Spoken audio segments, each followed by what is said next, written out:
No ar, o programa Você Melhor, com Gui Moreira. Bom dia, está começando agora o Você Melhor comigo, Gui Moreira. O seu programa de saúde e bem-estar com a participação dos grandes especialistas. Obrigado pela audiência em todo o estado de Santa Catarina. Estamos também em tempo real pela internet. Veja os destaques do programa de hoje. Como ganhar massa muscular diante de doenças que enfraquecem o corpo, como a sarcopenia? Entenda com o médico focado em emagrecimento, Dr. Tauan Santos. A médica oftalmologista doutora Helena Dietrich fala sobre a presbiopia, a condição caracterizada pela piora da visão que acontece naturalmente com o avançar da idade. A médica ginecologista e obstetra doutora Bettina Closer-Fugante explica o que provoca a falta de libido feminina e aponta os melhores tratamentos para reverter esse quadro. Saiba como alguns procedimentos estéticos podem proporcionar uma pele mais jovem e harmoniosa. Confira com a doutora Maíra Schweitzer. Entenda como se formam os coágulos sanguíneos na cabeça com o médico neurocirurgião Dr. Felipe Saad. Veja quais são os riscos dos exageros no preenchimento labial com a cirurgiã plástica doutora Gabriela Schwartzman. Na coluna da neurologista doutora Karen Mitio Correia, você vai saber como a acupuntura pode ajudar na reabilitação pós-AVC, o acidente vascular cerebral. Você já imaginou machucar o pé e não sentir dor? Cuidado, pode ser sinal de um problema em pacientes com diabetes. Saiba mais com o médico ortopedista Dr. Eduardo Araújo Pires. Conheça os sinais de epilepsias em crianças com a médica pediatra e neuropediatra doutora Bom Sucesso. Saiba como é feita a perfiloplastia com a especialista em harmonização facial e corporal Jaqueline Monese. Seguro profissional. Você já ouviu falar? É uma proteção contra erros ou omissões no desempenho das funções. Saiba tudo com a gestora patrimonial de riscos Roberta Franco. Tudo isso agora no Você Melhor SC.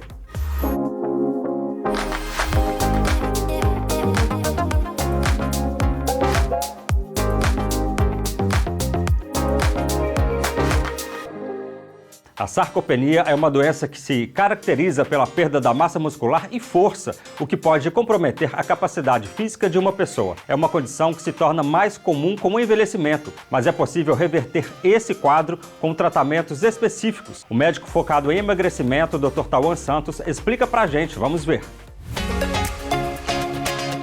Olá, Gui Moreira! Olá para você que me acompanha por aqui.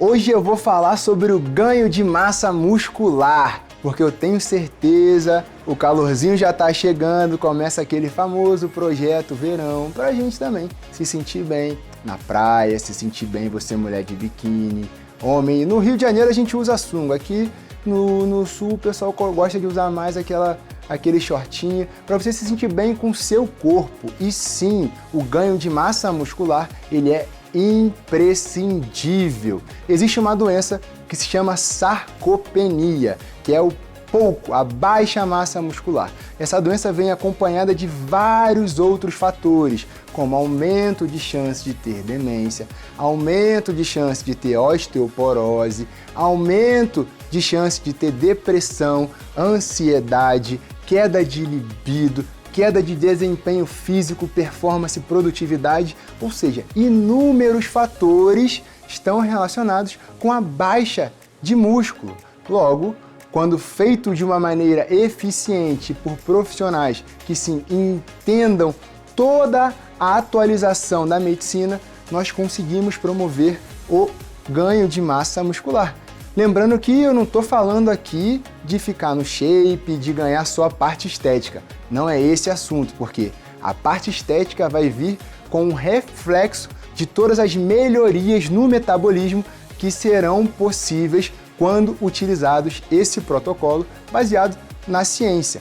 Então existem várias substâncias como os anabolizantes, todo mundo já, meu Deus, anabolizante! Sim, os anabolizantes foram desenvolvidos para tratar essa doença que se chama sarcopenia.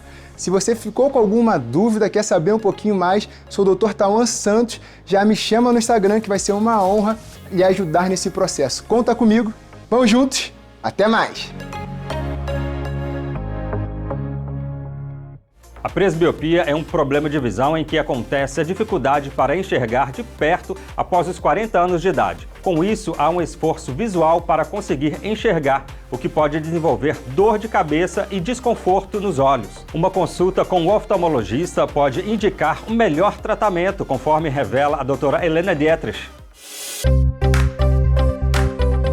Olá, bom dia Gui Moreira, bom dia para você que me acompanha por aqui. No programa de hoje vamos falar sobre a presbiopia, uma condição ocular que afeta grande parte da população. Mas afinal, o que é a presbiopia? A presbiopia, ou a famosa vista cansada, é a dificuldade para enxergar de perto que aparece após os 40 anos. Quem nunca se deparou com alguém cerrando os olhos ou esticando o braço para tentar ler melhor? Isso é justamente a presbiopia. Fato é que quando envelhecemos, a musculatura dos nossos olhos, que trabalha para enxergar de perto, vai enrijecendo e aos poucos vamos perdendo essa capacidade de foco. Com mudanças fisiológicas, a visão de perto é prejudicada e se instala a presbiopia. Com isso, fazemos um esforço visual para conseguir enxergar de perto e há grande risco de desenvolver um dos sintomas a seguir.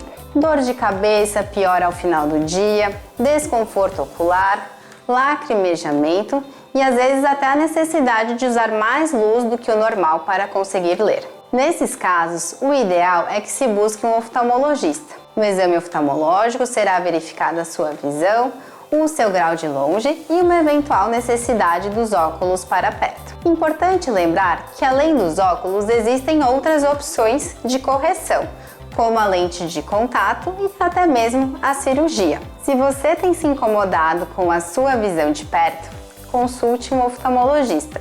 Ele vai te ajudar a ter melhor visão e mais qualidade de vida.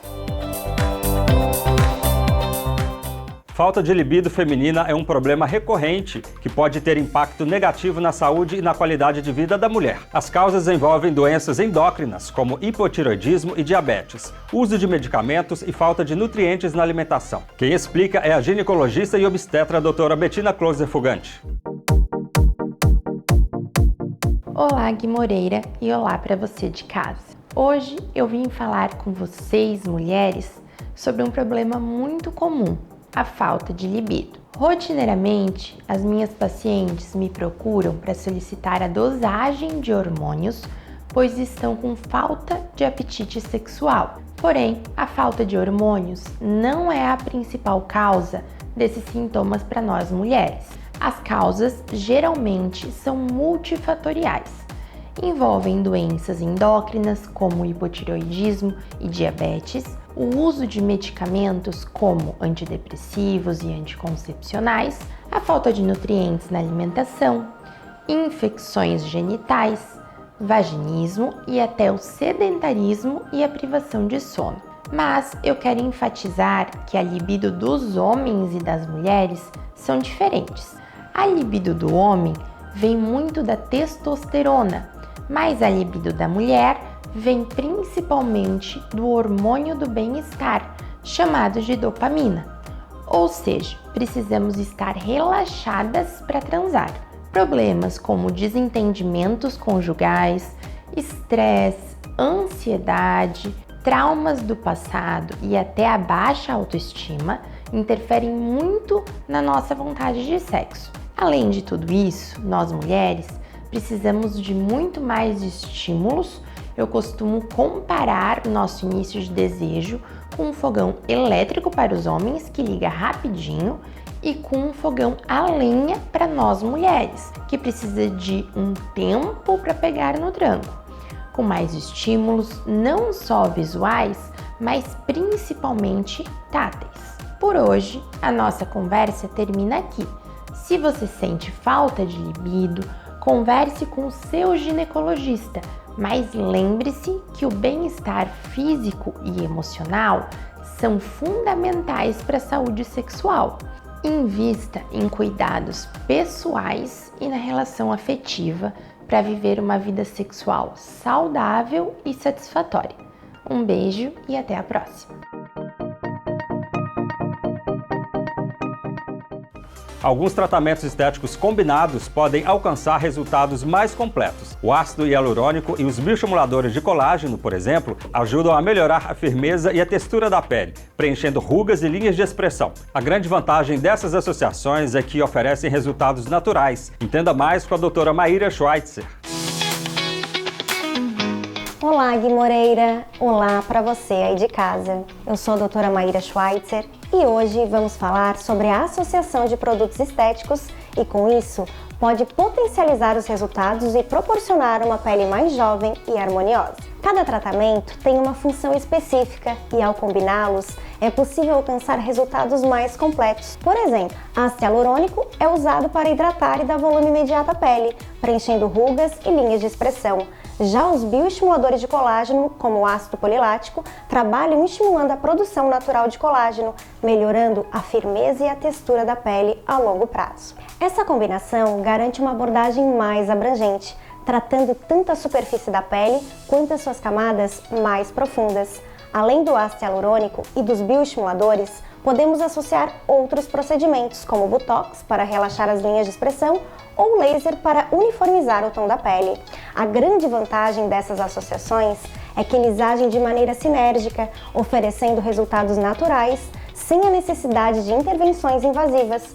O segredo está em avaliar cada paciente de forma personalizada, garantindo que cada tratamento atenda às suas necessidades específicas. Por hoje eu fico por aqui. Não esqueça de me seguir nas redes sociais para mais dicas e informações sobre os cuidados estéticos. Até o próximo encontro! Dor de cabeça, vômito, sonolência, perda de força e de visão e dificuldade para falar. Esses são os sintomas mais comuns de coágulos sanguíneos na cabeça. O tipo de tratamento depende do tamanho e do local do hematoma. Entenda como se formam os coágulos com o médico neurocirurgião Dr. Felipe Saad.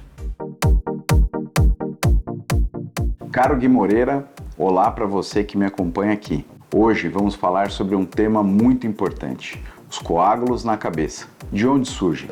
O nosso cérebro é uma máquina de alta performance, que precisa de muito combustível para funcionar. Não por acaso, o suprimento sanguíneo para o cérebro é muito grande, quando comparado com outros órgãos. As artérias, que são os vasos que chegam ao cérebro, elas são grandes e vão se ramificando em vasos cada vez menores para suprir cada pequena parte do cérebro. Depois de levar esses nutrientes através do sangue, as veias que levam embora o sangue do cérebro começam coletando o sangue desde essas pequenas partes e vão se juntando em veias cada vez maiores, até as grandes veias que deixam a cabeça em direção de volta ao coração. As doenças vasculares cerebrais podem acometer tanto os grandes vasos como os pequenos vasos. Quando há ruptura de algum vaso, a pressão do sangue acaba extravasando o sangue e destruindo aquela parte do cérebro, se for um vaso que está no meio da substância cerebral, ou extravasando ao redor do cérebro, se o vaso estiver na superfície cerebral. A esse extravasamento damos o nome de hematoma ou coágulo. Eles podem causar aumento da pressão dentro da cabeça, gerando dor de cabeça, vômito, sonolência e turbação visual, ou sintomas relacionados à área cerebral destruída, como perda de força, perda de visão, dificuldade para falar. O tipo de tratamento depende do tamanho e do local do coágulo. Pode ser desde não fazer nada, esperando a cura pelo próprio organismo, ou realizando cirurgias minimamente invasivas e até mesmo grandes cirurgias complexas. Siga minhas redes sociais para mais informações. Até mais! O ácido hialurônico é a principal substância usada para aumentar o volume e definir o contorno dos lábios. No entanto, apesar da segurança e eficácia, o uso exagerado do produto pode causar complicações. Veja quais são os riscos dos exageros no preenchimento labial com a cirurgiã plástica doutora Gabriela Schwartzman. Bom dia, doutora. Bom dia, Gui. É um prazer estar aqui com vocês. Doutora, para começar, conta pra gente o que pode causar esses excessos aí no preenchimento labial. Populacionalmente falando, a gente tem observado uma tendência, especialmente em mídias sociais, tanto pelo uso de filtros que aumentam realmente os lábios e que as pessoas estão se espelhando realmente nas imagens reais de filtros. Inclusive, outro aspecto que é extremamente determinante nisso é o aspecto técnico do preenchimento em si. Porque se for usado ácido hialurônico demais, ou às vezes preenchedores definitivos, e também técnicas erradas com ácidos que são pouco maleáveis, produtos que diminuem muito a mobilidade do lábio, além do excesso de volume, a gente também tem uma redução da mobilidade. Então, além das influências da imagem mesmo, nós temos também a influência da técnica de aplicação. Agora, doutora, existe algum risco para a saúde? Sim, além dos riscos inerentes do procedimento e de excessos causando alterações vasculares, inflamatórias, a gente também tem a distorção anatômica que esses excessos acarretam para a pessoa. Então, às vezes, são deformidades que precisa de cirurgia para corrigir. E quais sequelas, a gente pode ter? A gente pode ter sequelas de redução de mobilidade, principalmente quando a gente está falando de preenchedores definitivos, em que existe um comprometimento muscular real. E a pessoa nunca mais vai voltar exatamente à normalidade muscular. E pode precisar de cirurgia para corrigir? Então, sim. Tem algumas situações em que mesmo quando a gente reverte o volume, a gente tem um desabamento desse lábio, principalmente nos casos em que houve a tentativa de dar uma aparência de volume num lábio que já era naturalmente alongado, principalmente com o decorrer da idade.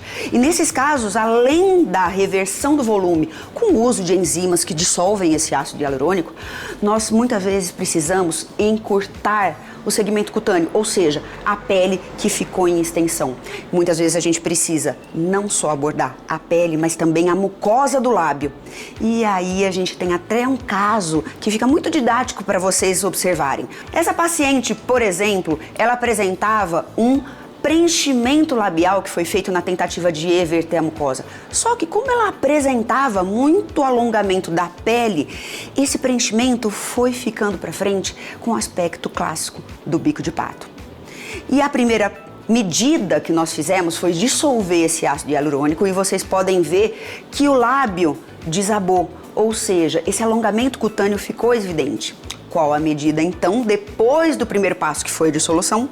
Aí foi o ajuste da anatomia, ajuste da pele e da mucosa. Aí a gente, nesse caso, fez lip lift e corner lift, que são cirurgias labiais que conseguiram resgatar muito da naturalidade mesmo para essa paciente. Certo, doutora, muito obrigado pela sua participação aqui no Você Melhor. Eu que agradeço, lembrando que Quality Beauty é um conceito que está muito em voga, que é evitar realmente preenchimentos em excesso, até para não parecer mais velho. É isso mesmo.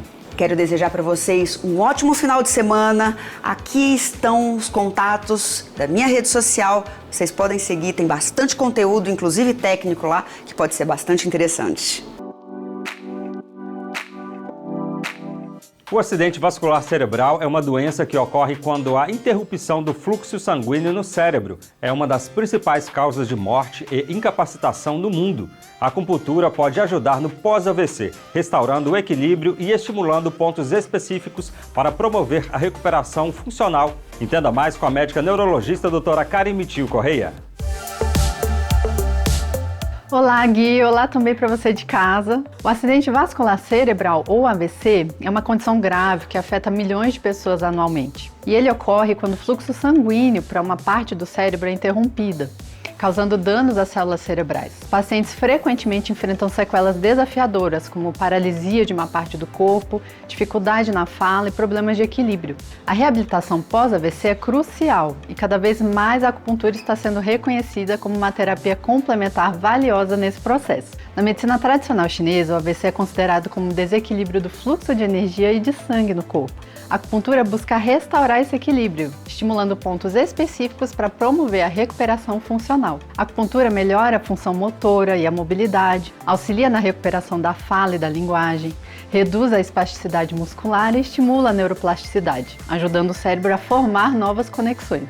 A acupuntura deve idealmente ser iniciada assim que o paciente estiver estável, muitas vezes ainda no hospital. O tratamento continua durante a reabilitação, com sessões regulares adaptadas às necessidades individuais de cada paciente. É importante ressaltar que a acupuntura deve ser parte de um plano de tratamento abrangente, que inclui a fisioterapia, a terapia ocupacional e a fonoterapia. A integração da acupuntura na recuperação pós-AVC potencializa a reabilitação convencional e proporciona uma recuperação mais completa e rápida, diminuindo sequelas e melhorando a funcionalidade. Cada cérebro e cada recuperação são únicos. A perseverança e o tratamento adequados podem levar a melhorias significativas, mesmo meses ou anos após o AVC. Hoje a nossa conversa termina aqui. Até o nosso próximo encontro.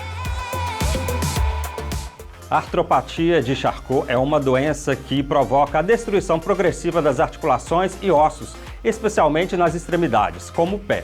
A condição ocorre principalmente em quem tem diabetes. Quem explica é o médico ortopedista Dr. Eduardo Araújo Pires. Olá, Gui Moreira. Olá para você de casa. Você já ouviu falar em artropatia de Charcot? É uma condição que ocorre principalmente em pacientes com diabetes, que evoluem com a conhecida neuropatia diabética. A neuropatia diabética é uma lesão dos nervos dos pés gerada pelo diabetes, que faz com que os pacientes percam a percepção de dor ao machucar os pés. Por ser rara, pois acomete aproximadamente 1% dos pacientes com diabetes, o diagnóstico da artropatia de Charcot muitas vezes é realizado de maneira tardia. Isso faz com que o paciente possa ter consequências graves nos pés, muitas vezes levando à amputação de um dos pés.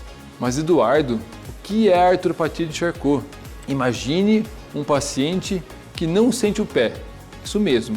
Imagine agora que um caminhão passou sobre o pé desse paciente e ele, como não sente, continua andando com o pé todo quebrado. Exatamente o que acontece na artropatia de Charcot. Por motivos que ainda não conhecemos, várias fraturas ocorrem no pé e os pacientes, por não sentirem dor nas fraturas, continuam a andar. Essas fraturas vão se agravando e os pés vão se deformando. Essa deformidade gera pontos de hiperpressão na planta dos pés. E nos locais onde tem essas hiperpressões surgem feridas que são muito difíceis de cicatrizarem. E quando essas feridas infeccionam, são as responsáveis pelo alto índice de amputação desses pés. E qual os sintomas da artropatia de Charcot? O paciente não percebe? Não, muitas vezes não, porque os sintomas iniciais são basicamente inchaço, vermelhidão e o aumento da temperatura do pé. Mais tardiamente, começamos a ver o pé se deformar.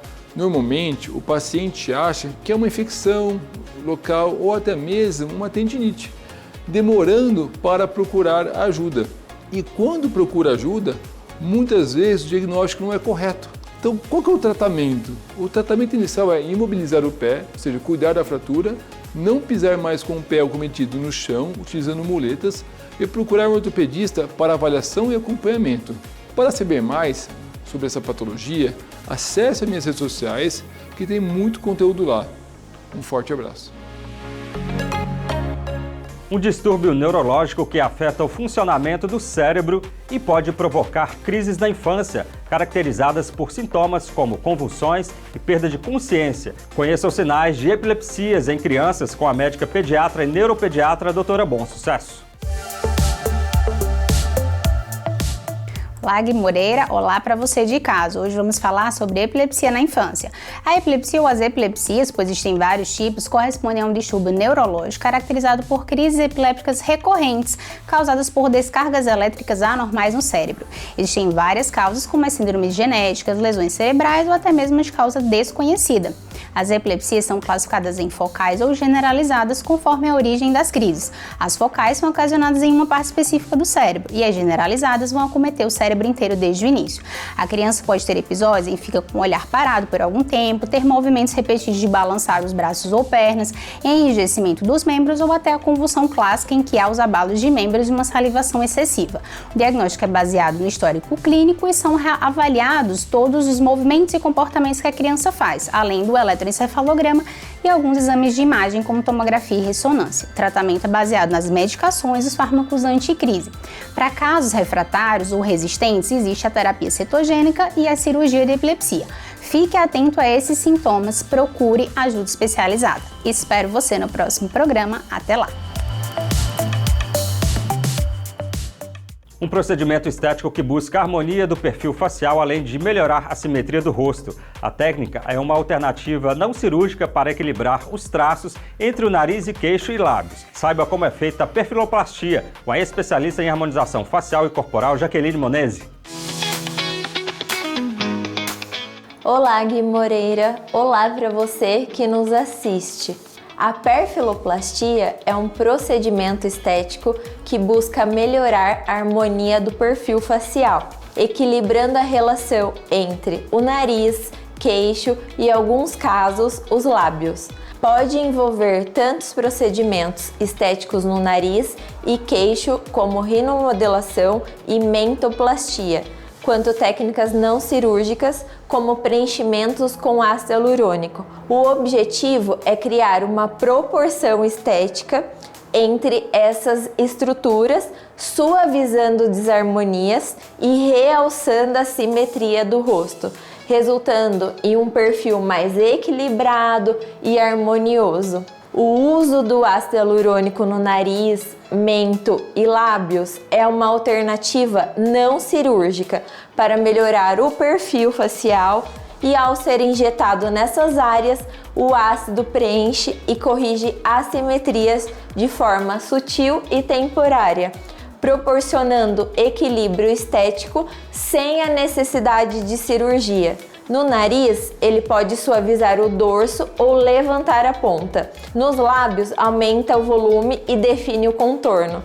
E no mento, projeta e harmoniza com o queixo e o restante do rosto. Os resultados são imediatos, mas vale lembrar que essa técnica exige manutenção, já que o efeito dura de 6 a 18 meses.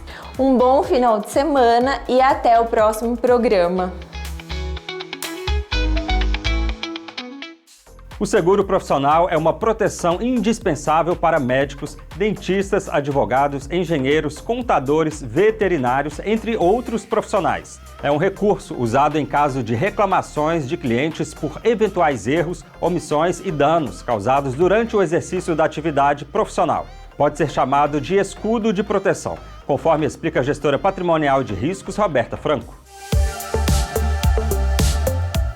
Olá, Gui! Olá para você que nos assiste. Você sabia que profissionais de diversas áreas enfrentam riscos que podem impactar tanto as suas carreiras quanto as suas finanças? Alguns exemplos são médicos, dentistas, advogados, engenheiros, contadores, veterinários, entre outros. No Brasil, a judicialização na área de saúde tem apresentado um crescimento significativo nos últimos anos. Em 2023, foram registrados aproximadamente 25 mil processos advindos da relação médico-paciente, representando um aumento de 35% em relação a 2020, segundo dados do Conselho Nacional de Justiça. Além disso, segundo dados da Agência Nacional de Saúde Suplementar, o Brasil registra mais de 500 mil de processos judiciais relacionados à área da saúde. Esses dados evidenciam a crescente judicialização da saúde no país, bem como a importância de tomarmos medidas preventivas, o que inclui a contratação de um bom e adequado seguro de responsabilidade civil profissional. Ele é o que eu chamo de um escudo de proteção. Em caso de reclamações de clientes por eventuais erros, omissões e danos causados durante o exercício da nossa atividade profissional. O seguro de responsabilidade civil profissional protege a nossa autorização para o exercício da atividade profissional, além de resguardar nosso patrimônio e as nossas finanças contra reclamações decorrentes de erros ou omissões no desempenho das nossas funções. Proporciona liquidez financeira para garantir a melhor defesa jurídica possível e também para arcar com eventuais condenações. Contar com essa proteção é indispensável para que possamos nos dedicar plenamente à nossa prática, sem o risco de que uma reclamação comprometa a nossa estabilidade financeira e patrimonial. É fundamental proteger nossas reservas, que são essenciais para blindar a nossa aposentadoria no futuro, evitando que recursos planejados para essa etapa de vida sejam consumidos por despesas inesperadas no momento presente. Portanto, considere o seguro de responsabilidade civil profissional como um elemento fundamental em seu planejamento financeiro. Ele é a base para garantir a segurança, a estabilidade, permitindo que você construa seu futuro com tranquilidade e proteja seus recursos, e especialmente aqueles destinados à sua aposentadoria. Para mais informações e orientação especializada, me siga no Instagram @RobertaFranco. Estou aqui para te ajudar a garantir segurança e tranquilidade na sua carreira. Até mais! O Você Melhor SC de hoje vai ficando por aqui. Obrigado pela sua companhia e audiência em todo o estado de Santa Catarina. Acompanhe as nossas edições em Minas Gerais, Paraná e São Paulo. Para rever, escaneie o QR Code que está aqui na tela. Você Melhor, os grandes especialistas passam por aqui. Ótimo fim de semana, nos vemos no próximo domingo aqui na tela do SCC SBT. Até lá!